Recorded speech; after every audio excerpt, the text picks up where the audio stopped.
अदिति, जब राहुल का माफ कीजिएगा, जब लालू यादव का कार्यकाल था तो उस समय लालू यादव ने एक स्टेटमेंट दिया था, भूरा बाल हटाओ। यानी जो सवर्ण है उनका जिक्र करते हुए, उसमें भूमियार थे, राजपूत थे, ब्राह्मण थे और बनिए थे, उनको हटाने की बात वो कह करके जो है एजेंडा फिक्स करते थे, जो बिहार में उनका उसका सिक्का चला भी। अब इसी रणनीति को आगे बढ़ाते हुए अब ये कहा जा रहा है कि भूरा बाल आएगा और जो बटोगे और तो कटोगे का जो नारा है उसको भी सक्रिय करने की कोशिश इस समय बीजेपी कर रही है। लेकिन जिस राज्य में कास्टिज्म इतना ज्यादा है, जिसमें कास्ट के आधार पर ही वोटिंग होती है, वहां बटोगे तो कटोगे का नारा कितना क्या हिट हो पाएगा?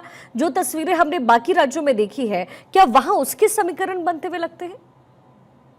यार, जितना मैं शिखा पटना या बिहार के अलग अलग जगहों से समझ पाई हूँ चीजों को, अभी जो एक्चुअल प्रॉब्लम है वो तो पलायन और बेरोजगारी ही, ना वोट चोरी है, ना कोई और मुद्दा है। लेकिन ये भी सच है, जब चुनाव करीब आएगा, जब वोट डालने की तारीख आएगी, तो सब जातियों में बढ़ जाएंगे। जिस दिन नेता अनाउंस हो जाते हैं ना, जिस दिन टिकट वितरण हो जाते हैं, उस दिन जातियों में सब बढ़ जाते हैं। आज आप जाएंगे ना, लोगों के कुछ सेक्शंस हैं जहां पर लोग परेशान है कि हमको बहुत समय लग गया वो 10 कागज इकट्ठे करने में, और बहुत सारे लोग हैं जो कह रहे हैं कि वोट चोरी का कोई मसला ही नहीं है।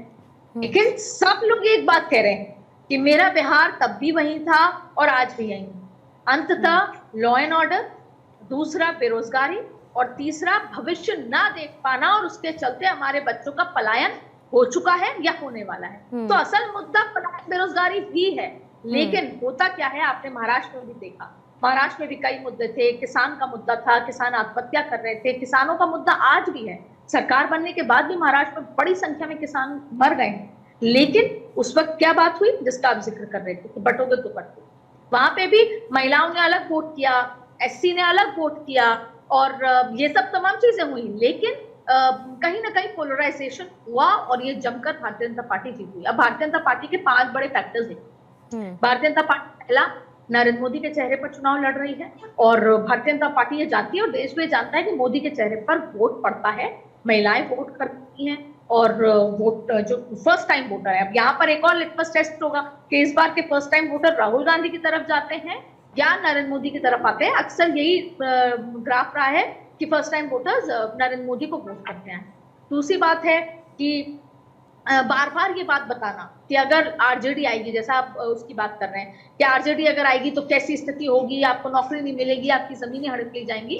फिर साथ में आता है विकास की बात, और अंत में जो भारतीय जनता पार्टी की स्ट्रेटेजी है कि वो अंडर द कार्पेट अलग अलग सेक्शंस में बिहार को 6 तरीके से डिवाइड करने के बाद अपने जो बड़े नेता हैं उनसे पंचायत बिठाएगी, और वहां पर किसी एक विधानसभा या किसी एक जो पूरे 6 विधानसभाओं का जो क्लस्टर है उसमें कौन सा वोट जो जाति के हिसाब से हावी है, वहां पर रात को पंचायत बैठाना। कि जिस तरीके जो जो जो एग्जैक्ट जो मुंबई में हुआ था, महाराष्ट्र में हुआ था कि एससी वोट बैंक जो छिटक गया था 2024 में, वो 2025 में वापस लौट कर आ गया।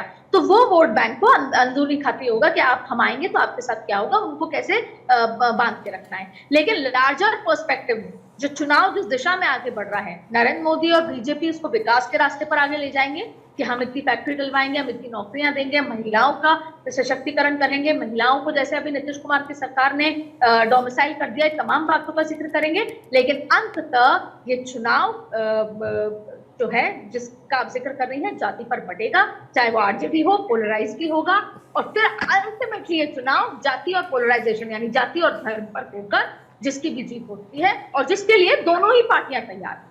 लेकिन Bharatiya Janata party add on विकास का जिक्र करती रहेगी, और जब तक चुनाव अनाउंस नहीं होंगे नरेंद्र मोदी और बड़ी योजनाओं का भी घोषणा करते रहेंगे सरकारी, जिससे कि ये मैसेज दिया जा सके कि हम आएंगे तो आपका जीवन कैसे बदल जाएगा। पर एक जनता से जुड़ा मुद्दा अभी भी पलायन और बेरोजगारी ही। अदिति, लेकिन बीजेपी जिस तरीके से इस समय कोशिशें कर रही है, कहा जा रहा है कि बिहार में 50% जो विधायक हैं उनके टिकट कट सकते हैं। बीजेपी ने नाम जो है अलग अलग विधानसभा से मंगवा भी लिया है। बीजेपी वहां पर कौन से वो की पॉइंट्स है जिसको लेकर के काम कर रही है?